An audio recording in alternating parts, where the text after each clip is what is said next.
Yes bwana, mambo vipi mwana Simba popote pale ulipo, asante kwa wote ambao tayari mmesha subscribe na mnayapata yale mengi ya kimichezo. Mimi naitwa Yusuf Katalambula, nipo hapa kukujuza kile ambacho kimetokea baada ya mchezo kumalizika wa klabu ya Simba dhidi ya Mbeya City, na Simba kuibuka kwa ushindi wa goli 3-0 chini ya kocha Suleiman Matola. Maneno alikuwa yanazungumzwa mengi sana kumuhusu mwalimu, hasa pale ambapo kikosi kimetoka na kimepangwa kikosi ambacho watu wengi walikuwa wanatamani kukiona kikosi hicho.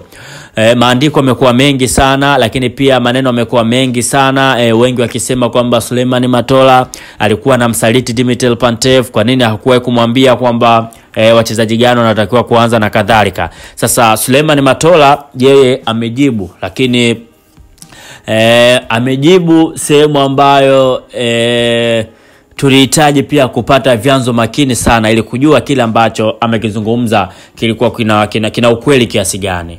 Mimi nanukuu kile ambacho amekizungumza, alafu kwa pamoja tutajadili, alafu tutakuja kuisoma hilo andiko ambalo limeandikwa na moja ya influencer wa klabu ya Wekundu wa Msimbazi Simba ambaye hakutaka kutajwa.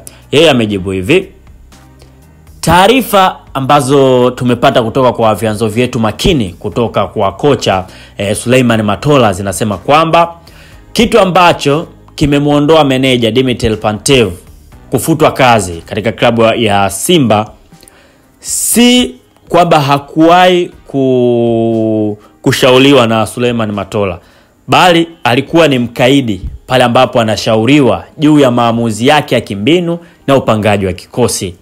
Katika mchezo ambao Simba walipoteza kwa mabao 2-1, Dimitel Pantev alikuwa mgumu kupokea ushauri kwa wenzake kwenye benchi la ufundi kuhusu upangaji wa kikosi, hasa eneo la ushambuliaji pamoja na kuanza na kiungo asilia ambaye si kiungo mkabaji. Kulikuwa na Alassane Kante, lakini pia kulikuwa na Kagoma, lakini yeye aliamua kuanza na Nabi Kamara.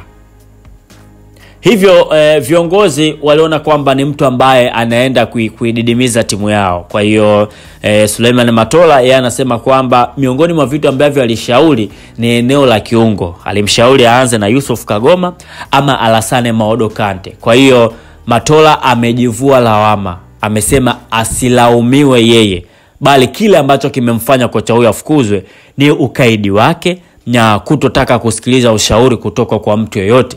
Alikuwa naamini kile ambacho yeye anakifanya. Kwa hiyo hii imekuwa sababu ya yeye kuondoka. Lakini wengi wanafika mbali wanasema appearance ya kocha, the way jinsi ambavyo yupo, muonekano wake na kadhalika, naonyesha kabisa ni mtu ambaye hataki yeye kupangiwa vitu hivyo. Kwa hiyo Suleiman Matola yeye amejitetea hivyo kwamba alijaribu kushauri, lakini alikuwa asikilizwe kile ambacho anakishauri.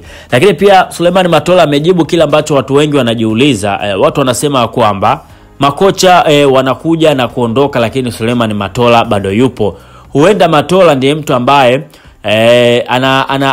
anavuruga timu hii yeye hivyo. Kwa hiyo Matola yeye amesema kwamba kuna wakati yeye alipata timu ambayo timu yenyewe ameitaja ni JKT Tanzania. Tunakumbuka wakati ule Simba walimpeleka kwenda kusoma kuongeza kozi yake ya lesson A ambayo kwa sasa ameipata na ana uwezo wa kusimama kwenye timu yoyote. Suleiman Matola anasema kwamba alipata ofa kwenda katika timu ya JKT Tanzania na aliwasilisha ofa hiyo kwa viongozi wa Simba, lakini viongozi wakasema bado wana imani naye na bado wanataka endelee kukipiga katika klabu ya Wekundu wa Msimbazi Simba, kwa sababu Simba wanaamini uwepo wa kocha mzawa inakuwa ni faida kwa makocha wageni ambao wanakuja, kwa sababu anakuwa anamuelezea tamaduni zilivyo, anamuelezea pia aina ya timu ambayo anaenda kucheza nao hapo vipi. Kwa hiyo anamsaidia zaidi masuala ya nje ya uwanja, alafu ile kocha anakuwa anafanya ndani ya uwanja. Kwa hiyo Suleiman Matola baada ya kuambiwa vile na kuonekana kwamba amepewa ofa kubwa, akaamua kubaki Simba. Kwa hiyo Suleiman Matola anasema msimlaumu yeye, bali walaumiwe viongozi ambao wanamtaka yeye endelee kukaa. Lakini kama hata kesho akitaka kuondoka, basi anaweza kaondoka na akaenda kupata timu nyingine. Hizi ndio kauli mbili ngumu ambazo ameziongea Suleiman Matola baada ya yeye kuguswa na andiko ambalo limeandikwa na moja wa influencer wakubwa sana wa klabu ya Wekundu wa Msimbazi Simba. Sasa twende kusikia hilo andiko linahusu nini na limeandikwaje.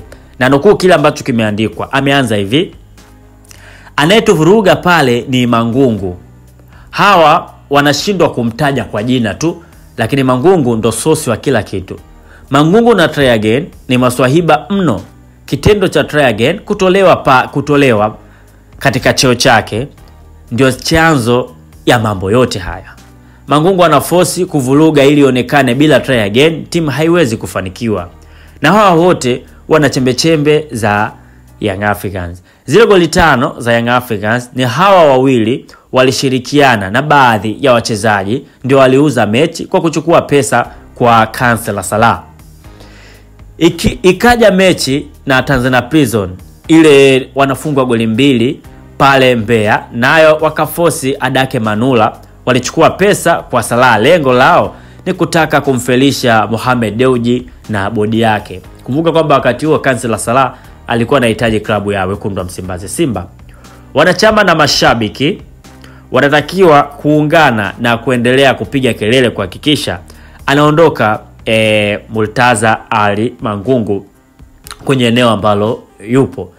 Hili ni andiko ambalo limeandikwa na moja ma influencer kubwa ambao hawakuwa tayari wao hawakutaka wao kutajwa, lakini hiki ndicho ambacho kinazungumzwa. Lakini yeye baada ya kutoa wazo hilo kwamba viongozi wao waondoke, amefika mbali pia, anayataka pia baadhi ya watu kwenye benchi la ufundi nao watolewe ama waadabishwe.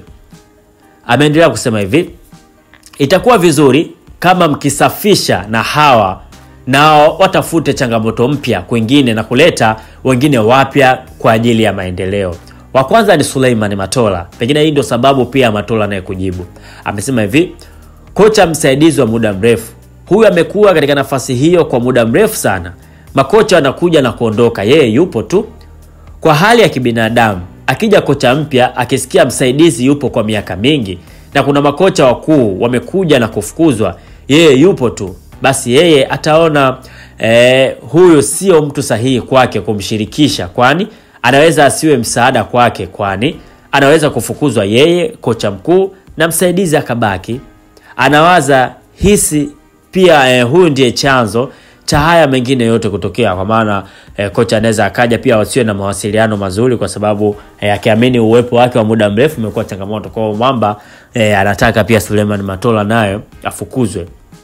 Lakini wa pili ni Abasi Ali. Huyu ni mratibu. Alianza kama meneja msaidizi, akaja kuwa meneja mkuu na sasa ni mratibu. Kashapita mafanikio mengi sana, ila kwa sasa anaweza akawa kalevywa na hayo mafanikio. Nafasi yake inahitaji mtu mwingine mwenye maono na mipango mipya. Pia katika wauza ramani anatajwa sana huyu, kwani wanaomjua siku za nyuma wanadai kuwa alikuwa akifanya kazi Young Africans, alikuja Simba kupitia utumishi wake wa dukani kwa KD. Mwamba anazidi kutoa zile za ndani kabisa. Anasema kwamba huyu ndo mratibu wa safari na huyu pia miongoni mwa wale ambao wanatoa ramani, kwa maana kwamba wakisema basi letu lipite huku, basi anaenda kusema kwamba tunapita huku au apite huku kwa mujibu wa chanzo hichi. Anasema hivyo kwa huyu naye asafishwe imradi Simba iweze kufanya vizuri. Lakini wa mwisho ni Mtambo ambaye ni kit manager. Sidhani kama kuna ajira ya kudumu. Yeye amekuwa katika nafasi hiyo muda mrefu sana. Anaweza akafanya kazi kwa mazoea, naye atupishe, tulete watu wenye kiu ya uwajibikaji mpya na kujenga rekodi zao upya. Kwa kubaki na hawa ambao wamekuwa kwa muda mrefu ni kubweteka kiutendaji, nao waondoke, waje wengine wapya.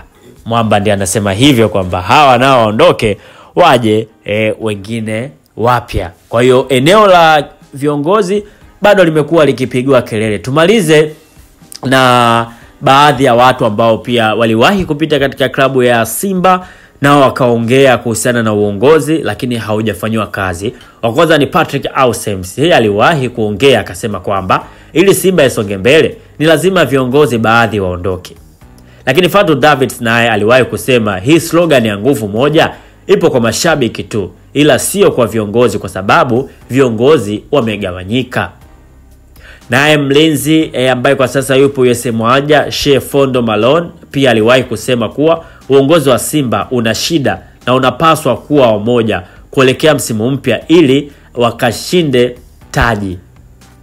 Lakini Daniel Cadena, huyu ni kocha magolikipa Mspain ambaye aliwahi kupita Azam akaja katika klabu ya Wekundu wa Msimbazi Simba, na aliwahi kusema kuwa wakati anaondoka alisema viongozi wa Simba wana shida.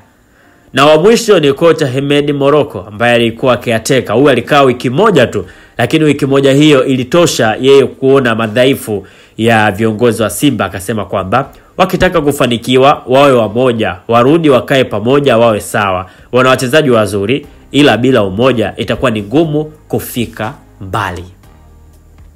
Mwamba kazungumza, Suleiman Matola kajitetea, lakini pia tumemsikia Hemedi Morocco naye amezungumza kile ambacho amekiona, kwa maana kuna changamoto kwa viongozi wa Wekundu wa Msimbazi Simba.